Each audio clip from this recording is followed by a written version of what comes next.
Hello and welcome to R&R's Ask the Expert. I'm Kayla McGowan, editor-in-chief, and today we are tackling overcoming cash flow challenges and how contractors can thrive despite insurance delays, a hot topic nonetheless, especially this year. So, my special guest today is Ilana Ben-Ezra, and she is the president of National Claims Funding. They are an industry leader for providing funding to contractors who rely on getting paid from insurance claims. So, without further delay, please welcome Ilana. Hi, Kayla. Thank you so much for having me on today's episode. I'm so excited to be here. Yes, thank you. I'm so excited to have you and for you to cover something that is like really pressing and burning in the industry. It's been a really wild couple of years. Claims have been a little chaotic. Payments are taking, anywhere from 60, 90 to 120 days. And so I want to make sure that we really talk about what you guys do and how important it is for the industry. Not just on the contractor side, but just to really understand the bigger picture of what you guys do. Because I think when we talk about funding, sometimes that gets a little scary for some people. So, let's start off with the basics of the basics. Contractors are facing that cash flow crunch, if you will. And it's really because they're waiting for payment, right? So what are the most common financial pain points during this waiting process, and what strategies can help businesses maintain stability without really slowing down their day-to-day? Yeah, absolutely. That's a great question. So, National Claims Funding was founded in 2019 to meet exactly the need that you're bringing up. You do the work, you deserve to get paid. Your client, the insured, is paying a premium and they deserve to have the work done. But the reality is that insurance companies are very, very good at dragging out payments, sometimes for good reasons, sometimes for less good reasons. But your crews can't wait to get paid, your suppliers can't wait to get paid, and that's where we come in. Instead of waiting and grabbing this all of this outstanding AR on your books, National Claims Funding provides funding to you so that you can get the job done or get paid for the job that you have already done and help the insured put their property back together while you keep your crews paid. You don't have to carry this AR on your books and you get the cash you need to go and do more jobs. It's a win-win-win because the insured's house gets fixed or commercial property. Um, and you have the cash flow that gives critical lifeblood to your business. Yeah, I was gonna say definitely the show must still go on, right? And so Yes. this allows the show to go on in a positive light. So can you kind of break down what the upfront non-recourse funding works in this, beautiful little opportunity here for the industry? And how does this model differentiate itself from like traditional financing, and what impacts it has on contractors' abilities to take on more jobs and scale their businesses, right? Because I think sometimes when we talk about financing and just funding, it gets a little scary, and that's why I really wanted to talk about this. So, can you kind of start off how it all works and why this is different from your traditional funding, and then how contractors are still able to carry on their day-to-day business? Yeah, absolutely. So there's a lot of questions there, and we can break them down one by one, and we can go into details on all of it. So to start, National Claims Funding is not a bank. What we are is we are a specialty factoring company. And for those of you who may be less familiar with factoring, it's when you sell your invoices to a third party, in this case, a factoring company, and you're paid a percentage of those upfront for your work. And there's the possibility, the hopeful possibility that we would like to come to fruition of getting paid more on the back end. And what the factoring company does is it charges a fee for its services. That fee can be calculated in any number of ways, and we will also work with clients to figure out what the best way to factor and to do the fee is. But the idea is that if you have, $100 that's owed to you, you can get paid 10, 30, 40, 50, 60, maybe in some cases even $70 now, and pay a small fee to the factor company when the check arrives for the service of funding you upfront. That's the general idea. So factoring generally does not require a credit check. That's number one. Um, we're not um, we're not looking for putting a second mortgage on your house or mortgaging your business. Really, what we're doing is we're buying the right to that insurance claim. So this is very, very low risk to you and to your business because as long as that claim gets paid, we all are happy and we can continue to have a long, good relationship together. And our goal is really to provide funding on claims that are either about to be paid or are very, very likely to be paid so that you can go out and you can help more people. Um, the way we structure it is we're essentially underwriting the claim. As long as you don't have a history of fraud, which we nobody should really have any tolerance for fraud, our goal is to provide funding for good, strong insurance claims and to get you paid upfront for the work that you need to do or the work that you have already done. I was gonna say that's one of those things that you've done or Yeah. need to do. That's oftentimes what the holdup is. Yeah. You can't go any further without payment or some type of deposit. And so really the process is a little bit easier than what maybe people may think, right? Like, oh gosh, you hear the word funding or something like that. You're like, oh, what does this mean? What is the interest? What is, you have all these questions, right? And I think Yeah. you broke that down actually really beautifully because your business doesn't stop. You're still able to progress and not just finish that job, but pick up other jobs along the way. Um, so that kind of brings me to the next thing. When we're talking about what you guys do, there's also stuff beyond the funding, right? Beyond just, hey, we're gonna do this for you. What with companies like yourself, you guys offer back office support, right? Which is really Yeah. crucial in this process. So how do these services such as collections and administrative tasks, sorry, I'm having trouble speaking today. Goodness. How do these services, such as collections and administrative tasks, free up the contractor's time to focus on their core work? And what measurable benefits have you seen from this approach? Yeah. So I am not so handy. I do not excel at doing things like roofing or mitigation work. I excel at operations, at keeping stuff organized, and staying on track of administrative type tasks. Contractors, maybe they are excellent also at operations, but you are really good at roofing, at putting back together houses, mitigating damages. So national claims funding is here to support you in excelling where you excel, which is doing the work. We want to take on for you all of those administrative duties that might just slip through the cracks because you're constantly talking with your clients, you're on the road, you're buying supplies and materials. Last thing you want to do at the end of the day is call the insurance company and figure out what you're getting paid. It's just, for some people, they might have multiple core skills, but we find that with our clients, this is not often what they're excelling at. And even if they have staff who does excel at this department, that's still overhead to pay their salaries, potentially pay benefits. And instead of having to carry all of that cost of running the business, that's something that National Claims Funding provides as a service whenever we provide funding, is we want to take over those collections and those follow-up tasks with the insurance company so that you can focus on growing the business. The whole idea of funding is get you the cash you need so you can really work on the business. And that's really one of the beauties of working with us is we take over all of that back office for you. When I was going to say, like, it's super tedious, right? It's not just talking on the phone or answering emails. A lot of times you're looking at documentation or trying to recall the specific Yeah. job, right?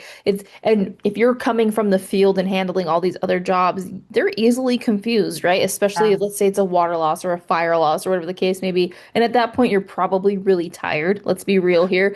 After being in the field all day, it could be really exhausting. And also, the game of phone tag, right? Sometimes the contractor is in the field when they're receiving calls, they're not at their desk, so it makes it really hard. So you guys are able to kind of streamline that process for them and give them the opportunity to focus on the technical hands-on side of things opposed to the tedious admin work, right? We all know that that's a very heavy lift, and to your point, you may have to pay a person or two to do those tasks, plus carry, like you said, insurance and benefits and all of those things. And so it's just one less thing that you have to really honestly worry about. So, what are some of the biggest trends and challenges that you guys are seeing in the claims world today, both from the contractor's perspective and the insurance side? Because I think you guys wear a pretty unique hat there. How are these trends shaping the future of the work that we do in the restoration industry? It's a great question. One of the things that we're really seeing is that insurance companies are fighting harder and harder to deny and delay. We are based out of Florida, but we have a national presence. Litigation is very common in the Florida markets, and unfortunately, we're hearing that some of the games that the insurance companies play in Florida are starting to appear in other places as well. So, one thing that we always ask our clients is, did you get approval from the insurance company to do the job? Getting approval can make all the difference in how fast you get paid from the insurance company and also how much funding we can provide. We love funding approved claims. It makes us able to pay you more upfront, makes us pay you quicker. And on the flip side, doing the job without approval, it's risky. Obviously the client needs the work done. But you run the risk of a denial, and we're seeing an uptick in denials and delayed payments and underpayments just everywhere. And it's likely going to continue, unfortunately. Yeah, and I would definitely say too, I mean, the argument is if you didn't have approval, why'd you do the work, right? So then Yeah. you just have another set of cards stacked against you at that point for just kind of doing it instead of waiting for the approval, and without approval it does make it a lot harder to really say, oh, well, I was doing the right thing and this is why I did it, right? It's like, you didn't have approval, so was it the right thing? So I think to your point, we are seeing a lot of litigation, and it's all over. I mean, if we look at California right now, I know they're still cleaning up from the fires. Now they're having flooding and there's even more fires. I can only imagine what we're going to see from that, if I'm being quite honest, because of um, the impact that it really did have. It's not just one or two homes. I mean, we're talking about cities at this point. And so we know when that point comes, it's going to be a big mess, unfortunately. And Yeah. so, it's to your point, we're seeing it in other states, and other states will continue to follow suit, right? I think we've seen that with everything, with laws and everything like that. If your neighboring state comes up with something, chances are you're going to have that in your state at some day, or at some point, and it may not be the exact same, but you're going to see it. And so, if there's anything that we can learn, let's learn from what you just mentioned. If you see it in Florida and you see it in California, I mean, that means somewhere in the middle of the country we're going to see it sooner or later, right? Um, And I'll just add, Kayla, I mean, for any listeners out there who are looking for advice on what to do when the claim you're working on gets denied, we're here to help. Even regardless of if we do or don't fund you right now, or if you are or are not looking for funding, we're happy to be a sounding board and a resource to connect you with people, whether that's attorneys or sometimes even public adjusters who can help when you're facing a difficult situation. We have a wide network of people we work with, and we just like being connectors in addition to funders. So please do reach out to us if you ever need advice on how to handle a situation. Well, and I was just gonna to piggyback off of that. I think that's why I really love this industry, right? Because we're so big on helping people find the right Yeah. resources, whether you're a direct customer or not, right? That's how we make the industry a better place. And also, it saves some of us from getting ourselves into some problems that Yeah. otherwise could have been avoided, right? So thank you for sharing that, because I also think that sometimes it's like, oh, do I ask for help even though I'm not Yeah. their customer? Like, she's welcoming this, take her up on it. That's how we learn and get better. And, then you can build a relationship from there, right? I think that's the beauty of being able to network with one another and build a partnership. So I know the last couple of years have been just wild. I mean, you guys went through COVID. I feel like this is maybe a little bit worse than COVID in some instances, depending on the situation and what type of claims you're handling. If you could give one piece of burning advice to contractors that are navigating the big topic of cash flow issues and Yeah. insurance delays in this current time, what would it be and why? Yeah. So I think there's a few pieces of advice that a contractor should keep in mind. Number one, national claims funding is here to help. We provide funding to contractors who need the cash to keep growing their business. Number two, take a look at your AR. Look at where's their low-hanging fruit. What's the status of each claim? Is there potentially just a check that, was in the mail a week ago that you need to follow up on?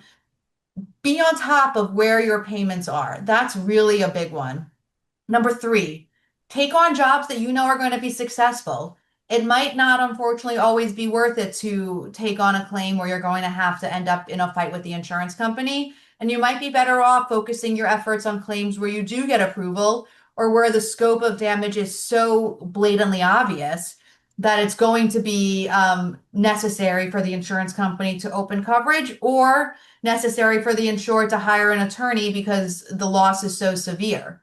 So those are the three pieces of advice that I would give to contractors thinking about this. And national claims funding is always here to help for funding, for resources, for guidance. We know how cash flow works and we get the pain points that this creates. You have crews, you need to pay sales commissions, you need to pay supplies, all of these little stressors in creating and managing and working a claim and putting a house back together really manifest itself and it all comes back to cash flow. So let us be here to be your resource.